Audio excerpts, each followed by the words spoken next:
Hello friends. आज मैं आपके साथ इकोनॉमिक्स का एक लॉन्ग क्वेश्चन लेके आया हूँ। टॉपिक का नाम है achievements of planning in India. India में जो प्लान्स थे उसकी अचीवमेंट क्या थी, ये डिस्कस करेंगे लॉन्ग क्वेश्चन के हिसाब से। चैप्टर का नाम है planning.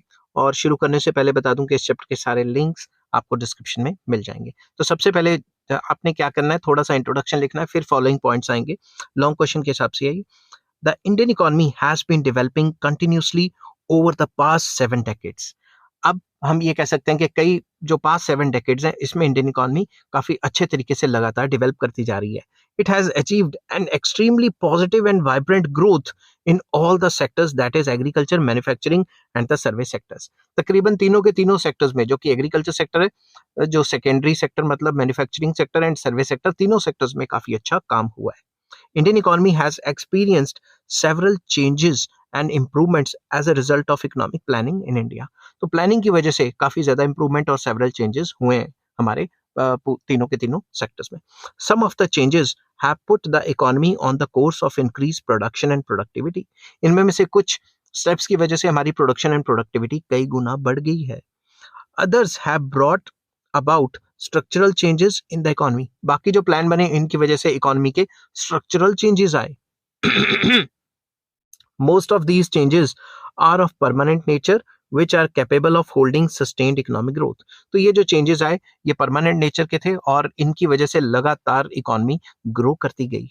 These profound and everlasting changes are a pointer to the fact that Indian economy is a developing economy. ये सारे जो चेंजेस लाए और चेंजेस हुए इकोनॉमी में, ये पॉइंट करती है कि इंडियन इकोनॉमी एक डेवलपिंग इकोनॉमी है, तरक्की कर रही है लगातार। समझ के बात। A general appraisal of economic planning in India would reveal the following achievements. अगर हम प्लानिंग का अप्रेजल करें, तारीफ करें प्लानिंग सेक्टर की, तो फॉलोइंग पॉइंट्स निकल के सामने आते हैं। मैं आपको पहले बता दूं कि ये पूरा का पूरा क्वेश्चन डाटा बेस्ड है, आपको डाटा काफी ज्यादा लिखना पड़ेगा। सबसे पहला, इंक्रीज इन नेशनल इनकम। कि हमारी national income over the period तो काफी ज्यादा बढ़ी है ना, कितनी कितनी बढ़ी है वो चीज मेंशन करनी बहुत जरूरी है। An important aspect of progress of Indian economy was continuous increase in the national income during the 5 year plans. काफी important aspect है इंडियन इकोनॉमी की प्रोग्रेस का कि प्लानिंग के टाइम पे over the period of time हमारे plans जैसे जैसे चलते रहे, नेशनल इनकम बढ़ी। Over the entire period of 6.5 decades between 1950-51 to 2017-18, the real national income increased at an average rate of 5.4% per annum. ये सारे जो साल थे 1950 से लेकर 2017-18 तक हमारी जो एवरेज ग्रोथ रेट रही है नेशनल इनकम के बढ़ने की, वो 5.4% पर एनम रही है, जो कि अच्छी है। This should be compared with 0.7% per annum growth rate during the period of 1901 to 51। अगर हम इसको कंपेयर करें कि हमारी इकोनॉमी 1901 से लेकर 51 तक सिर्फ 0.7% ग्रोथ हुई, तो उससे तो काफी गुना ज्यादा हो गई ना, 10% से भी ज्यादा। ठीक है, तो तकरीबन मतलब काफी ज्यादा ग्रोथ रेट है। ठीक है, this suggests that Indian economy was growing steadily during the period of planning। ये शो करता है कि प्लानिंग के टाइम पे हमने काफी ज्यादा ग्रोथ रेट हासिल कर ली। This growth rate however was very modest compared to the growth rate achieved by many other developing countries such as China, South Korea, Hong Kong and Singapore। मगर अगर हम इस ग्रोथ रेट को China से compare करते हैं, south Korea से compare करते हैं, हांगकांग से कंपेयर करते हैं, सिंगापुर से कंपेयर करते हैं, तो उनके हिसाब से हमारी ग्रोथ रेट इतनी ज्यादा नहीं रही। But over the years there appears to be some acceleration in the growth rate of economic growth. तो इकोनॉमिक ग्रोथ का जो रेट है वो काफी ज्यादा एक्सेलरेट हुआ over the period of time. The growth rate was slow during the first 25 years and it increased thereafter। तो पहले जो 25 साल थे उसमें ग्रोथ रेट की स्पीड काफी कम थी, उसके बाद काफी ग्रोथ रेट की स्पीड आस्ता आस्ता बढ़ती गई। From growth rate of real national income of nearly 3.5% between 1951 to 74, that is up to fourth plan, the growth rate rose to over 5%, 5% during the period between 74 to 85। तो ये बताया गया है कि 51 से 74 तक, 1951 से 1974 तक तकरीबन हमारी जो ग्रोथ रेट है वो 3.5% रही है। उसके बाद 1974 से 1985 तक जो हमारी ग्रोथ रेट है वो 5% के करीब बढ़ने लगी average. The rate of growth during the period between 1985 to 2002 was around 6%. तो 1985 से 2002 तक 6% on an average बढ़ी. There was a distinct acceleration in the growth rate of national income during the period between 2002 and 2018, when the average rate of national income increased to 7.5% per annum. तो 2002 से 18 तक speed और ज्यादा बढ़ गई, तो जो एवरेज रही वो 7.5% पर एनम की रही. Thus, since 1993, the economy was growing at a faster rate. 93 के बाद जो तरक्की की जो स्पीड है वो काफी तेज हो गई. The growth rate of per capita income has also shown somewhat similar trend. जो ग्रोथ रेट है पर कैपिटा इनकम में भी, इसमें भी सेम ट्रेंड रहा है, क्योंकि नेशनल इनकम बढ़ेगी तो पर कैपिटा इनकम भी तो बढ़ेगी, क्योंकि पॉपुलेशन की स्पीड अगर 1-2% है और नेशनल इनकम की स्पीड 5-7% है तो पर कैपिटा इनकम तो बढ़ेगी ही. Up to the end of 5th year plan, that is between 1951 and 1979, the average growth rate of real per capita income was generally 2%. उस टाइम पे 51 से 79 तक अगर ईयर का देखें तो 2% थी average. However, since the sixth plan, the rate of growth of per capita income has been more than 3.5% per annum. ठीक है, जो इसकी जो ग्रोथ रेट रही है वो 3.5% पर एनम के हिसाब से रही है. The Indian economy experienced a very high rate of growth of 6%, 6% per capita income में 6% growth I between 10th and 11th plan. तो इसमें डाटा ही डाटा दिया हुआ है कि इस साल में इतने परसेंट से ग्रो हुई, इस साल में इतने परसेंट से ग्रो हुई, तो आपको डाटा लिखने इस क्वेश्चन में बहुत जरूरी है. The rate of growth of per capita output has been lower than the growth rate of real national income due to the growth rate of population at the rate of around 1.5% per annum till 1995. तो इसकी वजह से real GDP per capita of India stood at rupees 87,800 in 2017 and 18. तो basically ये कहा गया कि पर कैपिटा आउटपुट जो है वो the per capita output has been lower than the growth rate of real national income. जो per capita output है वो उस हिसाब से नहीं बढ़ पाई जिस हिसाब से बढ़नी चाहिए थी, क्योंकि पॉपुलेशन भी लगातार बढ़ती जा रही है. अगर पॉपुलेशन राइज को कंट्रोल किया जाए तो हमारी नेशनल इनकम और पर कैपिटा इनकम काफी तेजी से बढ़ेंगी. मगर इसका मतलब ये नहीं कि पर कैपिटा इनकम बढ़ गई तो सारी प्रॉब्लम सॉल्व होगी. भाई इनइक्वालिटीज भी तो बढ़ रही है ना, पर कैपिटा इनकम तो ओनली एवरेज इनकम है. In recent years, Indian economy has been growing very rapidly beyond any doubt. Indian economy काफी तेजी से बढ़ रही है. Today, we are the world's fastest growing major economy with GDP averaging around 7.5% for the period of 2014-15 to 2018-19. तो हमारी economy जो है वो 7.5% से बढ़ रही है और हमारी इकोनॉमी वर्ल्ड्स की फास्टेस्ट ग्रोइंग इकोनॉमी में से एक है. While the global economy was struggling, growth rate of India steadily climbed लिखना था यहाँ पे, लुको क्लाइंब की जगह रेज्ड लिख दो या फिर क्लाइंब्ड लिख देता हूँ, CLIMBD. ठीक है, ये थोड़ा अच्छी तरीके से कर लेता हूँ. ठीक है, climbed up to 8.2% in 2016 and 17. काफी तेजी से बढ़ गई, 8.2% तक भी पहुंच गई. India has entered into the club of world's fastest growing economies या fastest growth economies. ये तो मैं पहले ही बता चुका हूँ. The average growth rate of GDP was not only higher than China's during the last 4 years, but was higher than that of the major top economies. हमारी China से ग्रोथ रेट तो अच्छी रही ही है, बल्कि हमारी इकोनॉमी की ग्रोथ रेट जो वर्ल्ड की जो एडवांस्ड इकोनॉमीज है उनको भी टक्कर देने लग गई है. However, there has been a slowdown in the economy in 2018-19 with a growing growth rate with the growth rate of estimated 5%. तो 2018-19 के बाद हमारा जो ग्रोथ रेट है वो 5% के आसपास आ गया है, जो कि काफी कम है. और कोरोना के टाइम पे तो नेगेटिव ही चला गया था. समझ की बात. तो पहला पॉइंट क्या है कि हमारी ग्रोथ रेट काफी अच्छी रही है. Second point, composition of national income हमारी चेंज हो गई है. ये भी एक अच्छी अचीवमेंट मानी जाएगी. Economic development generally brings with it changes in the composition of national income, that is contribution of different sectors in national income. तो जब किसी भी कंट्री की ग्रोथ होती है तो जो कंट्रीब्यूशन ऑफ वेरियस सेक्टर्स है वो चेंज हो जाती है. मतलब एग्रीकल्चर सेक्टर जो पहले ज्यादा कंट्रीब्यूट कर रहा था, अब इंडस्ट्रियल सेक्टर और सर्विस सेक्टर कंट्रीब्यूट करने लग जाता है. In the process of development, the share of primary sector in national income declines while there is generally an increase in the share of secondary sector and tertiary sector. वही वाली बात कि जो secondary sector है मतलब industries हैं और जो सर्विस सेक्टर है उसका जो कंट्रीब्यूशन है वो बढ़ जाता है और एग्रीकल्चर सेक्टर का कंट्रीब्यूशन कम हो जाता है. The share of the agriculture and allied sector जो कि प्राइमरी सेक्टर कहा जाता है in GDP declined from 52% in 1950-51 to 15% in 2017 and 18. शुरुआत में जो काफी हाई था 52% था नेशनल इनकम का हिस्सा एग्रीकल्चर एंड अलाइड एक्टिविटीज से आता था, वो अब गिर के 15% के करीब रह गया, जो डाटा हमें 2017-18 का गिवन है. On the other hand the share of industrial sector जिसको सेकेंडरी सेक्टर कहा जाता है showed a steady increase from 18.6% in 1950-51 to 31% in 2017 and 18.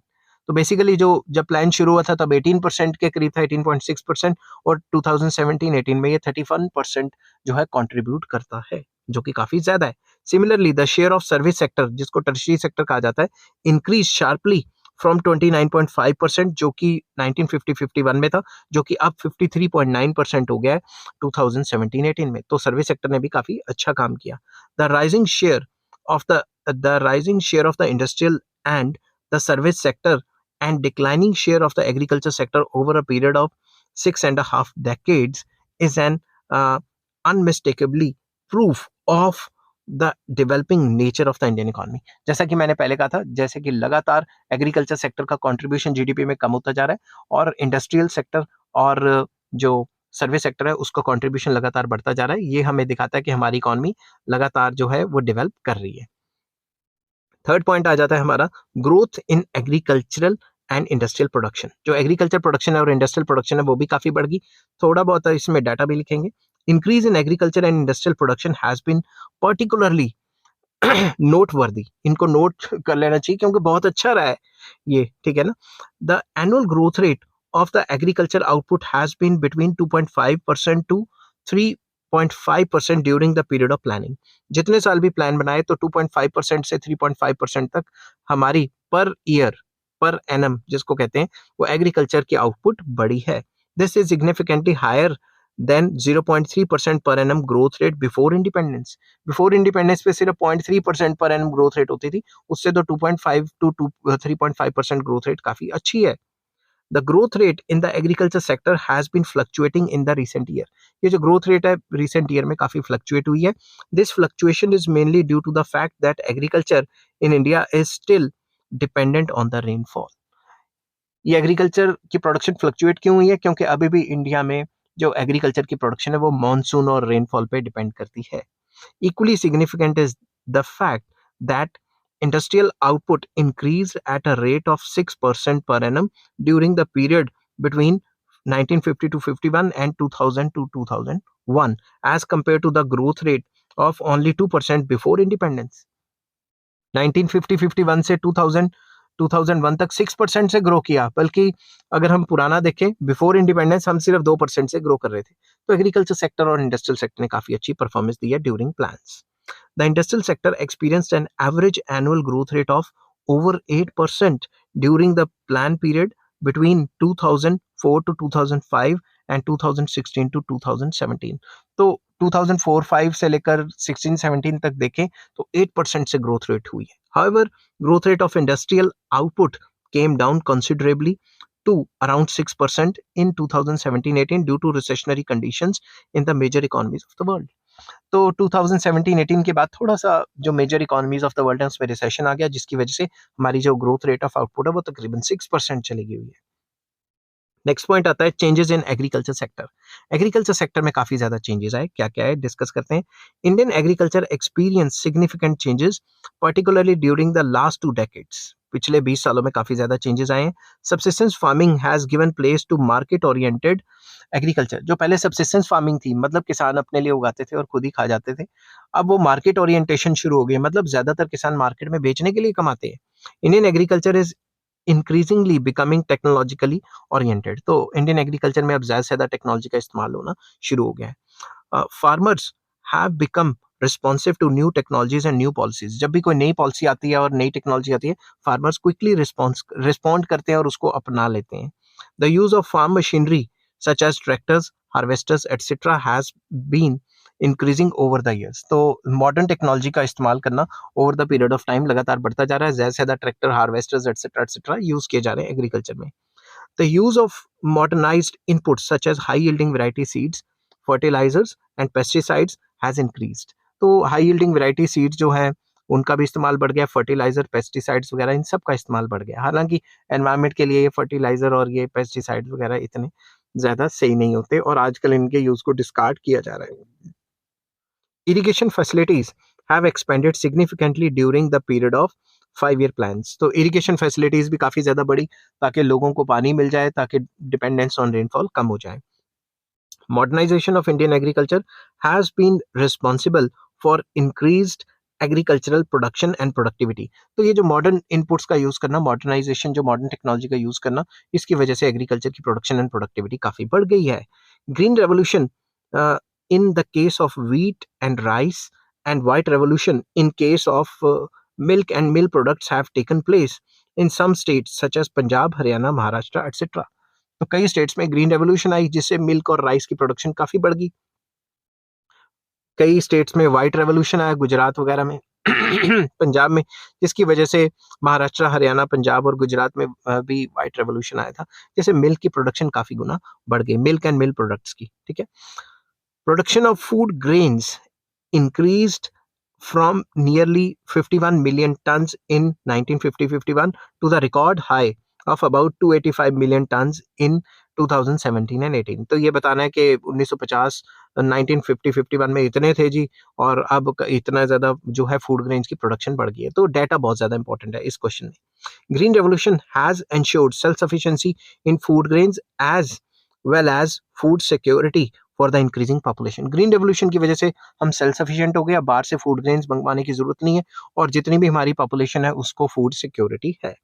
Food shortage, no more spelling food shortages no more spell misery and suffering as it used to before independence. जैसे हमें food की shortage हो जाती थी और मिजरीज आ जाती थी, problems आ जाती थी इंडिपेंडेंस से पहले, अब ऐसी कोई दिक्कत नहीं है. As a result the per capita availability of food grains and pulses registered an increase from 395 grams per day, जो कि हमें अवेलेबिलिटी थी 1951 टू ये बढ़ के कितनी होगी 494 ग्राम्स पर डे इन 2018. तो ये भी दिखा हुआ है कि भाई इतनी जो हमें जो पर ग्राम्स अवेलेबिलिटी थी, पहले 395 थी, अब 494 चली गई है.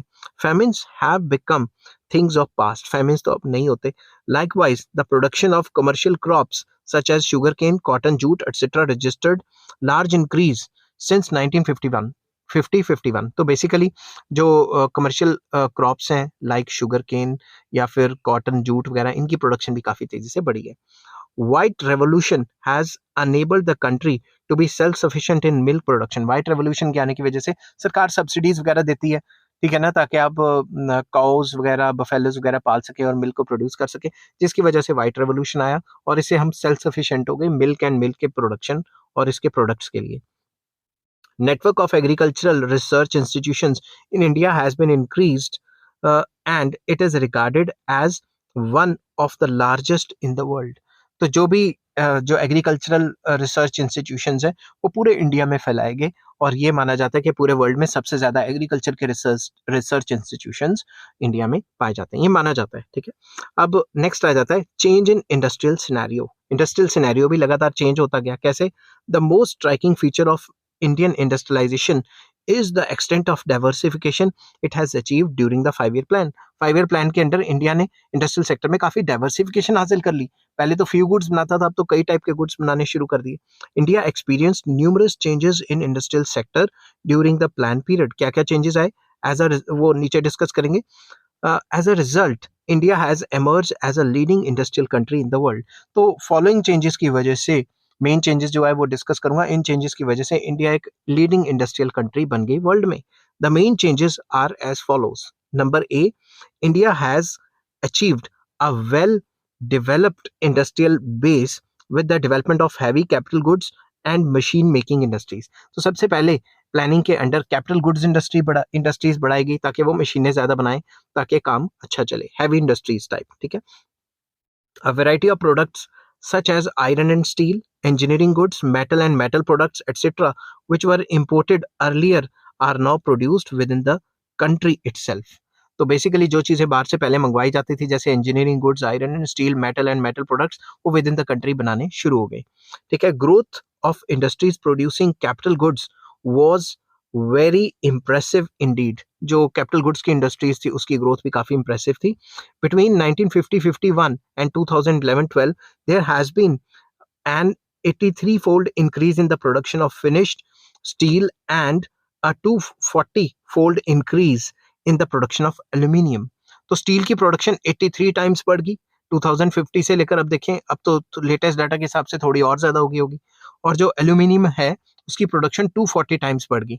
अब थोड़ी और ज्यादा कर सकते हो, लेटेस्ट डाटा अवेलेबल नहीं है फिलहाल, तो इसलिए मैं लेटेस्ट डाटा पे नहीं कह सकता, यहाँ मैं सिर्फ 2011-12 तक की बात कर रहा हूँ इस पॉइंट में। Second point, the country has achieved a high degree of sophistication in the sectors such as electronics, machine tools, telecommunication etcetera. तो अब हमने काफी ज्यादा सोफिस्टिकेशन हासिल कर लिया, हम काफी डेवलप हो चुके हैं इलेक्ट्रॉनिक्स की फील्ड में, मशीन एंड टूल्स की और टेलीकम्युनिकेशन की फील्ड में। These high technology sectors have been experiencing an unprecedented growth in the recent years. इनकी वजह से जो हाई सोफिस्टिकेशन टेक्नोलॉजी को डेवलप करने की वजह से हमारी जो ग्रोथ है पहले से काफी ज्यादा बढ़ गई है। Industries producing durable consumer goods have increased a remarkable growth rate specially since 1980। जो वो इंडस्ट्रीज जो कंज्यूमर गुड्स बना रहे हैं वो 1980 से काफी ज्यादा उनकी डेवलपमेंट हो गई है। The output of television, refrigerator, air conditioners, scooters, cars etcetera increase tremendously during the planning period. तो प्लानिंग पीरियड में इन ये जो कंपनियां टीवी बनाने वाली या फ्रिज बनाने वाली या एसी बनाने वाली, स्कूटर कार बनाने वाली, इनमें काफी ज्यादा इंक्रीज आया है क्योंकि इनकी डिमांड है। For instance, there was 318-fold increase in the production of passenger cars between 1950-51 and 2011-12। तो जो प्रोडक्शन होती थी वो 318 गुना बढ़ गई है, 318 टाइम्स बढ़ गई। India has achieve self sufficiency in almost all consumer goods. तकरीबन सारे के सारे कंज्यूमर गुड्स हम खुद बना लेते हैं, तकरीबन सारे के सारे नहीं बनाते अभी। बोल बोल के गला भी बैठ जाता है। The industrial sector has become highly diversified, covering a wide range of industries producing consumer goods, intermediate goods and capital goods। तो अब इंडस्ट्रियल स्ट्रक्चर में काफी ज्यादा चेंजेस आ गए हैं, डाइवर्सिफाइड हो गया। अब कैपिटल गुड्स भी हम यहीं बनाने शुरू कर रहे हैं with in the country, consumer goods भी काफी ज्यादा बना रहे हैं और इंफ्रास्ट्रक्चर और कैपिटल गुड्स भी काफी ज्यादा पहले से बना पा रहे हैं, ठीक है। तो इसमें यह बताया गया कि इंडस्ट्रियल सेक्टर में काफी ज्यादा चेंजेस आ गए हैं। Changes in the industrial structure have led to changes in export and import structure of Indian economy। अब इंडस्ट्रियल सेक्टर चेंज आएगा तो एक्सपोर्ट इंपोर्ट में भी चेंज आएगा। There has been a continuous decline in the importance of agricultural and allied products in Indian exports। पहले agriculture exports बहुत ज्यादा होते थे, मगर अब एग्रीकल्चर के एक्सपोर्ट्स कम हो रहे हैं और इंडस्ट्रियल एक्सपोर्ट्स हमारे बढ़ते जा रहे हैं। Engineering goods, leather goods, readymade garments, James and jewelleries, chemical products etc. have become relatively more important source of export earning। तो ये सारी चीजें इंजीनियरिंग गुड्स, लेदर गुड्स, ये readymade, James and jewellery, chemical products हम बाहर बेचते हैं और बाहर से काफी इंपॉर्टेंट सोर्स ऑफ अर्निंग है, बाहर से डॉलर कमाते हैं। A big entrepreneurial class has emerged which can compete with the best in the world। एक एंटरप्रेन्योरल क्लास डेवलप हो गई है, अडानी, अंबानी वगैरह वगैरह, टाटा, ये क्या है, वर्ल्ड के जो बेस्ट लीडर्स हैं उनके साथ compete करने को तैयार हो गए, ठीक है। Thus, rapid industrial growth with diversification of industrial base is a remarkable achievement of the planned program and policies. जो प्लान प्रोग्राम एंड पॉलिसीज है उससे इंडस्ट्रियल सेक्टर को बहुत फायदा हुआ, इंडस्ट्रियल प्रोडक्शन बढ़ गई, कई गुना बढ़ गई और इंडस्ट्रियलाइजेशन भी फैल गई और इसकी वजह से कई गुना प्रोडक्शन इंक्रीज हो गई। ठीक है, ग्रोथ रेट भी काफी अच्छा हो गया हमारा। नेक्स्ट पॉइंट आ जाता है increase in the rate of saving and capital formation. Saving ज्यादा करेंगे तो बैंक में पैसे जाएंगे, बैंक में पैसे जाएंगे इन्वेस्टमेंट्स होगी क्योंकि बैंक आगे लोन दे देगा, तो इसका थोड़ा डाटा इसमें लिखना है। A high rate of capital formation leads to increase in productivity and income. तो जितना ज्यादा कैपिटल फॉर्मेशन मतलब इन्वेस्टमेंट होगी उतना ज्यादा इकोनॉमी में प्रोडक्टिविटी भी बढ़ती है और इनकम भी बढ़ती है। The period since 1950-51 is characterised by continuous increase in the rate of saving and capital formation। तो 1950-51 से देखें तो हमारी इकोनॉमी में लगातार rate of saving and rate of capital formation बढ़ता जा रहा है। The rate of capital formation as proportion of GDP increased from about 9.3% in 1950-51 to 39% in 2012 and 13। That is increased more than 4 times। तो basically ये कहा गया है कि कैपिटल फॉर्मेशन जो है जीडीपी का कितना हिस्सा कैपिटल फॉर्मेशन मतलब फर्दर इन्वेस्टमेंट में यूज होता है, जो कि 1950-51 में 9.3% था, जो कि बढ़ के 2012 एंड 2013 में जो डाटा है वो 39% का है। What is particularly significant is that major part of the capital formation has resulted from increase in domestic savings। ज्यादा इंपॉर्टेंट ये है कि कैपिटल फॉर्मेशन का जो मेजर पार्ट आ रहा है वो डोमेस्टिक सेविंग्स की तरफ से आ रहा है। समझ की बात? तो डोमेस्टिक सेविंग्स ज्यादातर बैंकों में होती है, बैंक आगे उसी के ऊपर लोन दे देते हैं या फिर बंदों ने जो पैसे अपने खुद के इकट्ठे किए हुए हैं वो इन्वेस्टमेंट पे लगा देते हैं। समझ की बात? Gross domestic savings as a proportion of GDP increased from 9.5% जो कि 1950-51 में थी, it is about 34% in 2012 and 13। तो जीडीपी का कितना परसेंट सेव होता है वो पहले 9.5% होता था 50-51 में और अब 34% के करीब चला गया है। ठीक है, तो ये भी काफी एक अचीवमेंट है। However the rate of capital formation and the rate of savings have decreased during the last 4 years। अगर पिछले 4 साल की बात करें तो जो ग्रॉस कैपिटल फॉर्मेशन है और ग्रॉस जो डोमेस्टिक सेविंग्स हैं वो काफी ज्यादा कम हो गई हैं। जीडीपी का हिस्सा जो कि नीचे आ गया 32.5%। जो ग्रॉस कैपिटल फॉर्मेशन है जो जीडीपी का हिस्सा है कि कितना परसेंट कैपिटल फॉर्मेशन होती है, और जो सेविंग्स है वो 13.5% ऑफ द जीडीपी आ गई हैं। पहले से कम हो गई है 2017-18 में क्योंकि रिसेशनरी फेज चल पड़ा है। ठीक है, the existing rate of capital formation is comparable to middle income countries of the world. तो बेसिकली ये जो एग्जिस्टिंग कैपिटल फॉर्मेशन और ग्रोथ रेट ऑफ सेविंग्स है ये जो मिडिल इनकम कंट्रीज है उनके कंपेरेबल है, मतलब डेवलपिंग या जो हाईली डेवलप कंट्रीज हैं उनके हिसाब से काफी लो है। नेक्स्ट आ जाता है पॉइंट एक्सपेंशन ऑफ इंफ्रास्ट्रक्चर। आपको पता है ना इंफ्रास्ट्रक्चर काफी ज्यादा बढ़ गया। ठीक है, इस पीरियड में provision of infrastructure such as power, transport and communication, banking facilities etc. is essential for promoting overall development। अगर हमने किसी भी कंट्री में ओवरऑल इकोनॉमिक डेवलपमेंट लेके आनी है, डेवलप करना है किसी भी कंट्री को, तो पावर काफी ज्यादा जरूरी है, बिजली जरूरी है, ट्रांसपोर्ट कम्युनिकेशन जरूरी है, बैंकिंग फैसिलिटीज जरूरी है। ये तो जरूरी है, इनके बगैर तो नहीं हो पाएगा ना। A significant headway has been made in expanding infrastructure facilities during the planning period। इस प्लानिंग पीरियड में जब जैसे जैसे प्लान चलते रहे इनके ऊपर काफी ज्यादा फोकस किया गया। इसमें मैं नंबर वाइज मैंने लिखा हुआ है the install capacity of electric generation in the country increase from 5.1 billion kilowatt hour KWH kilowatt hour in 1950-51 to 1303.5 billion kilowatt hour in 2017 and 18, that is increased by about 255 fold।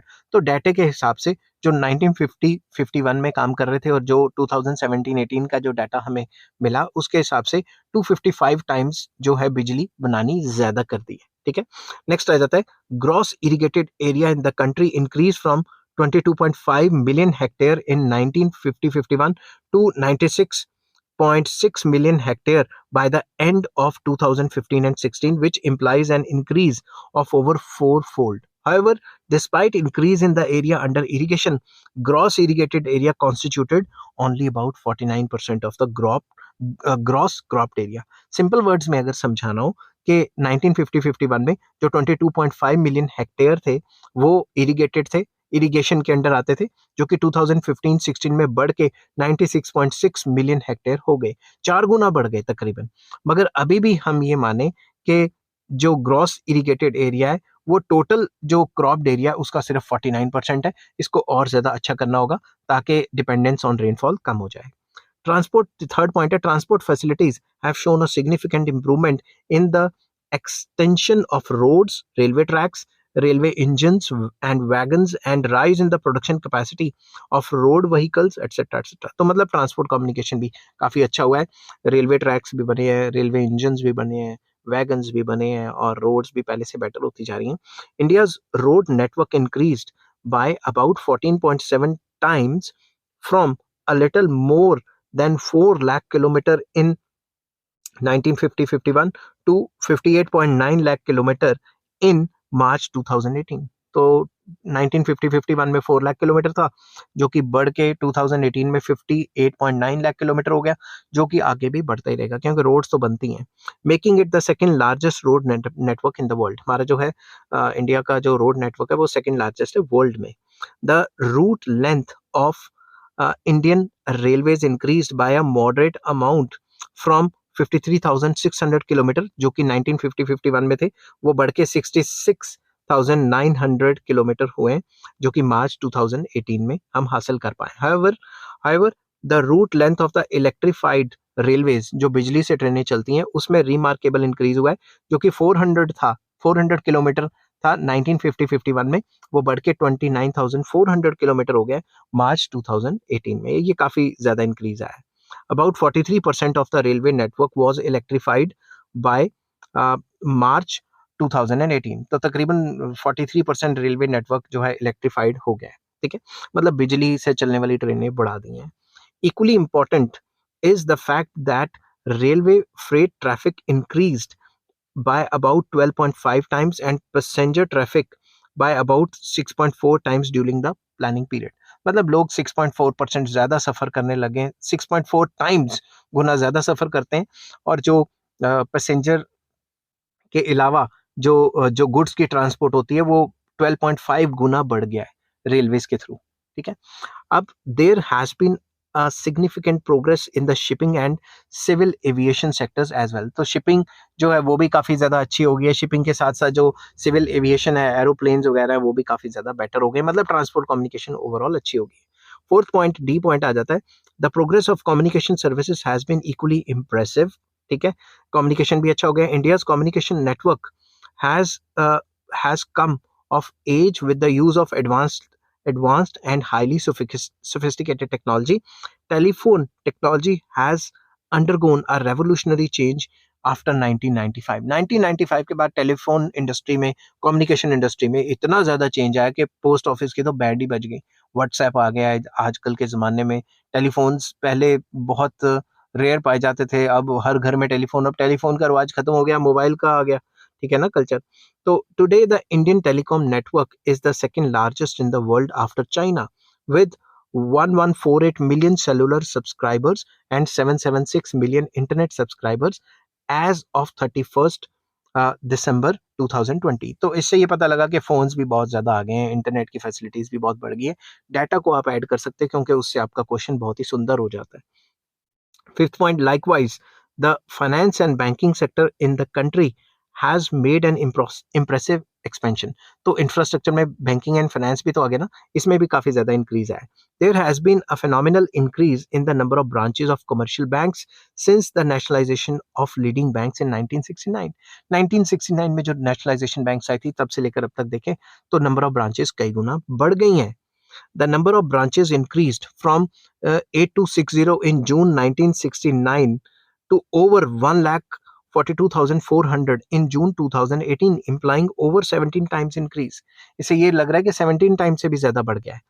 Specialized financial institutions such as LIC UTI have made much headway. मतलब LIC और UTI के आने से काफ़ी ज़्यादा जो financial institutions है वो बेटर चले गए. The money and capital markets have also grown in strength. Money market, capital market, ये शेयर मार्केट वगैरह ये भी काफ़ी इंक्रीज हुई हैं. Thus, at present, country possesses a sound and reasonably well-defined financial system. तो कंट्री का जो फाइनेंशियल सिस्टम है वो पहले से काफ़ी ज़्यादा बेटर है. नेक्स्ट पॉइंट आ जाता है अचीवमेंट में, science and technology. Science and technology पहले से काफ़ी ज़्यादा बेटर हो गई है. Indian economy has made good reasonably good progress in the science and technology. Science and technology में reasonably अच्छी performance है. The government has been giving special support to the development of science and technology as modernization has been accepted as major objective of the planning in the country. तो science and technology पे काफ़ी ज़्यादा focus कर रहे हैं, modernization पे काफ़ी ज़्यादा फोकस हो रही है. Large network of national laboratories, मतलब लेबोरेटरीज काफ़ी ज़्यादा बढ़ रही हैं हर जगह। आप देखोगे तो जो साइंटिफिक तरीके से काम किया जा रहा है, such as council of scientific and industrial research centres खुल रहे हैं। Indian space and research organisation, ISRO जिसको कहा जाता है, ऊपर रॉकेट वगैरह छोड़ रहे हैं, ठीक है ना। Indian council of agriculture research and department of space technology etcetera, ये काफ़ी ज़्यादा साइंस एंड टेक्नोलॉजी में डेवलपमेंट हो रही है। They have been set up these institutions and various these institutions and various universities have been training a large and strong cadre of scientists, engineers and technicians. ज़्यादा से ज़्यादा यूनिवर्सिटीज़ खुल रही हैं और ये इंस्टीट्यूशंस भी खुल रहे हैं, जिसकी वजह से जो नए नए टेक्नीशियंस, इंजीनियर्स एंड साइंटिस्ट आ रहे हैं इंडिया में। The quality of scientific and industrial research conducted in a large network of laboratories in India is also a fairly high order and comparable to some of the advanced industrialized economies. जो quality of काम हो रहा है in research institutions में, वो सीधा सीधा टक्कर देता है डेवलप कंट्रीज की रिसर्च को। समझ की बात। अब इंडिया इतने ज्यादा रॉकेट छोड़ने की वो कर रहा है कि वो बाकी कंट्रीज को भी सैटेलाइट बना बना के बेच रहा है। समझ की बात, इतनी ज्यादा साइंस एंड टेक्नोलॉजी में तरक्की हो चुकी है। Public sector and private sector industries have established their own research department, जिसको R&D कहा जाता है, R&D laboratories, to meet their technological requirements. तो प्राइवेट सेक्टर को भी छूट दे दी कि इन सेक्टर्स में तुम R&D कर सकते हो, और पब्लिक सेक्टर तो पहले से ही है। As a result the stock of technical man power in India has been growing at a fast pace. इस वजह से नई नई इंस्टीट्यूशंस आएंगे तो जो टेक्निकल मैन पावर है इंडिया में वो पहले से ज्यादा हो जाएगी। India today ranks second in the world next to US in the number of scientists and technological manpower. India इस टाइम पे यूएसए के बाद सेकंड आती है जहां पे टेक्नोलॉजिकल मैन पावर है। बल्कि मैं तो ये कहना चाहूंगा इवन गूगल के जो हेड है वो इंडियन है, और माइक्रोसॉफ्ट के अंदर ज्यादातर लोग काम कर रहे हैं इंडियन है। तो ऐसे इंडियन मैन पावर काफी ज्यादा, जो टेक्निकल मैन पावर है वो बढ़ती जा रही है। India has emerged as an important member of the nuclear club, space club, Antarctic club and missile club. तो इंडिया इन सब क्लब्स का मेंबर भी है, क्योंकि टेक्नोलॉजी हमारे यहाँ लगातार एडवांस होती जा रही है। India has used science and technology in developing advance techniques in the field of agriculture, industries and communication. तो इस एडवांस टेक्नोलॉजी को एग्रीकल्चर सेक्टर में भी यूज किया गया, इंडस्ट्रियल सेक्टर में भी और कम्युनिकेशन सेक्टर में भी। The technological advancement in India is accompanied by rapid increase in skilled and technical manpower. तो जो लगातार टेक्नोलॉजी एडवांस होती जा रही है, इसका मेन वजह तो आपको पता ही है ना, इंस्टीट्यूशंस का आना, ये जो रिसर्च इंस्टीट्यूशंस है, और इससे हमारे स्किल्ड वर्कर और टेक्निकल मैन पावर भी लगातार बढ़ती जा रही है। नेक्स्ट अचीवमेंट क्या प्लान की? Progress in education and health facilities. जो हमारी एजुकेशन एंड हेल्थ फैसिलिटीज हैं वो काफी बेटर होती जा रही है। India has recorded substantial progress in the field of education at all. कैसे? थोड़ा डाटा लेंगे। ए पॉइंट है number of schools for elementary education, जिसको primary and upper primary schools कहा जाता है, increased by 5.7 times from 2.23 lakh in 1950-51 to 12.7 lakh in 2015-16। भाई जो 1950 से लेकर अब तक जो स्कूल्स वगैरह खुले हैं, जो प्राइमरी स्कूल्स हैं, वो 5.7 टाइम्स बढ़ गए हैं, 5.7 गुना हो गए हैं। The number of students enrolled in these schools increased by more than 8.9 times from 22.3 million in 1950-51 to 196.7 million in 2015-16। तो बेसिकली ये कहा गया है कि जो नंबर ऑफ स्टूडेंट्स है वो भी कई गुना 8.9 टाइम्स बढ़ गए हैं। थोड़ा डाटा है। The gross enrolment ratio at the elementary level education increased from 32% to 96.9% during the same period. तो बेसिकली इसी टाइम में, प्लान के पीरियड में, जो ग्रॉस एनरोलमेंट रेशियो है कि कितने परसेंट लोग जो हैं स्कूल कॉलेजेस में एनरोल्ड है, वो पहले 32% होता था और लेटेस्ट जो है वो 96.9% है। तो इससे पता लगता है कि एजुकेशन सेक्टर में भी काफी अच्छा काम हुआ है। The number of secondary and senior secondary schools increased by about 34 times from 7,400 in 1950-51 to 2.52 lakh in 2015-16। तो ये भी पता लगता है जो सेकेंडरी स्कूल हैं वो भी, सेकेंडरी और सीनियर सेकेंडरी स्कूल्स हैं, वो भी काफी टाइम्स बढ़ गए हैं। पहले 7,400 होते थे, अब 2.52 लाख के करीब हो गए, 34 गुना बढ़ गए। ठीक है। The number of students enrolled in these schools increased by more than 42 times from 1.5 million in 1950-51 to 63.88 million in 2015 and 16। तो स्टूडेंट्स जो है वो भी 42 गुना बढ़ गए। बाकी तो मैंने डाटा लिखा है, आप नोट कर सकते हो। नेक्स्ट आ जाता है C point, the number of colleges increase from 695 in 1950-51 to 39,070 मतलब 39,070 in 2016-17, while the number of universities increased from 27 to 799.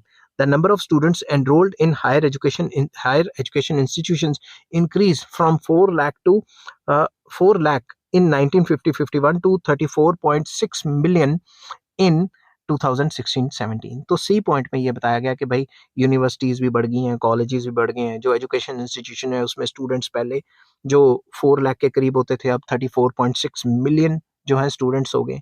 तो मतलब काफ़ी ज़्यादा एजुकेशन में तरक्की हासिल की है। डी पॉइंट आ जाता है, literacy ratio has increased from 18% to 76%। 1950-51 में 18% लोग हैं जो पढ़े लिखे होते थे, अब तकरीबन 76% लोग हैं 2018 के डाटा के हिसाब से।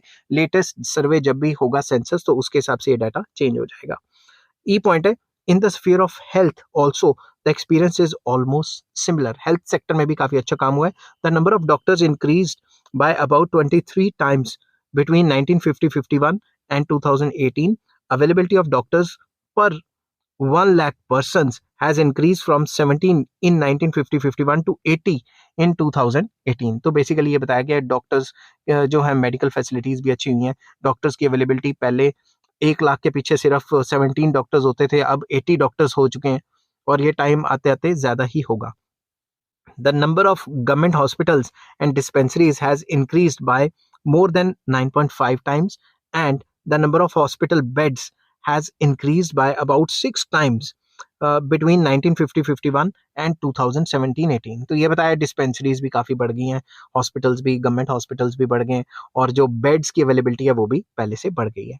As a result of better health facilities there is an important there is an important important नहीं आना था, इम्पोर्टेंस लिखना था कि there is an importance in the health, यहाँ लिख देता हूँ इम्पोर्टेंस।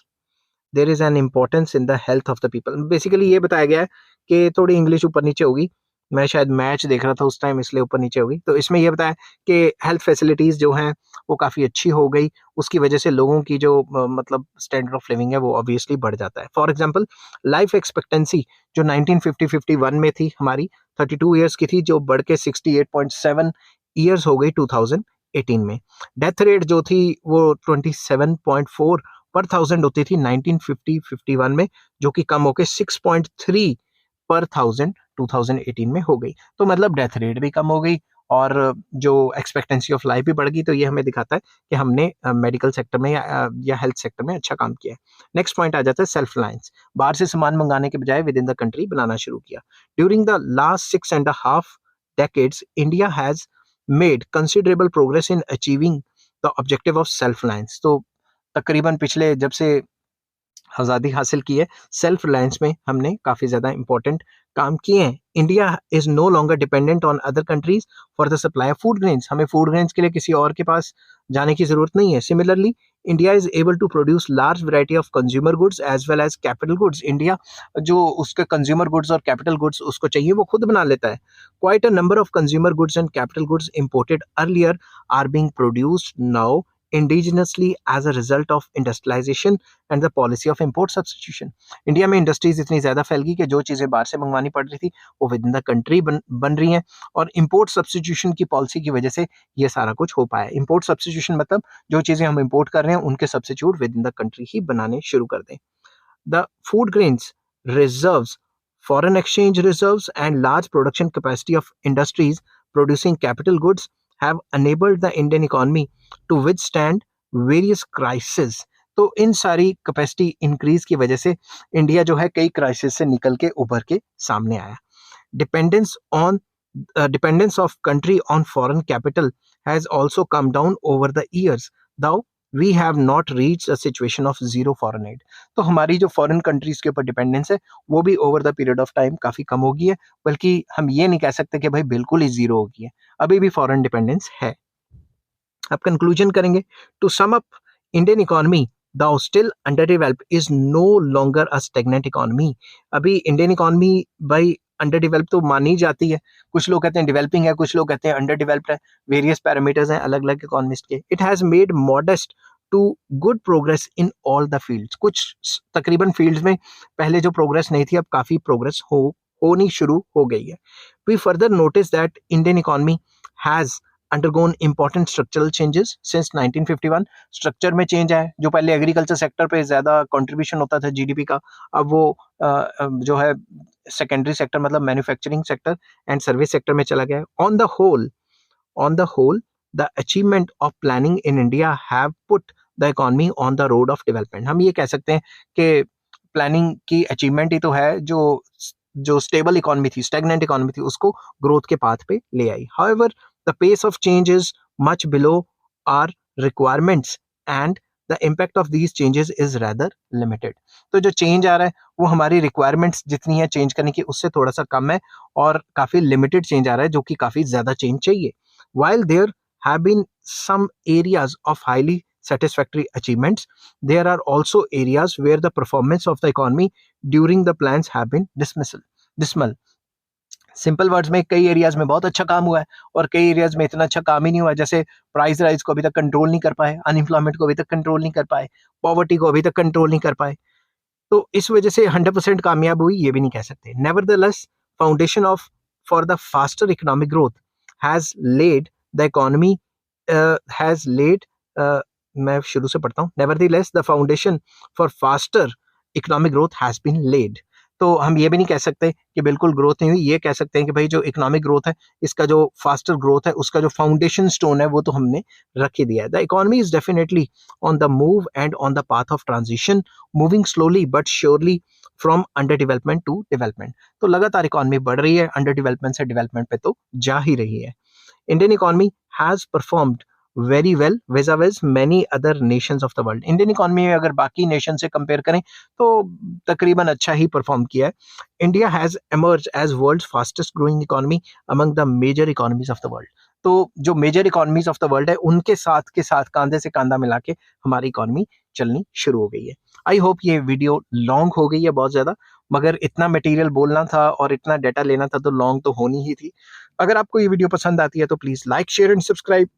नेक्स्ट टॉपिक में लेके आऊंगा फेलियर क्या रहे प्लानिंग के, और इस चैप्टर के सारे लिंक्स आपको डिस्क्रिप्शन में मिल जाएंगे. Take care, bye bye.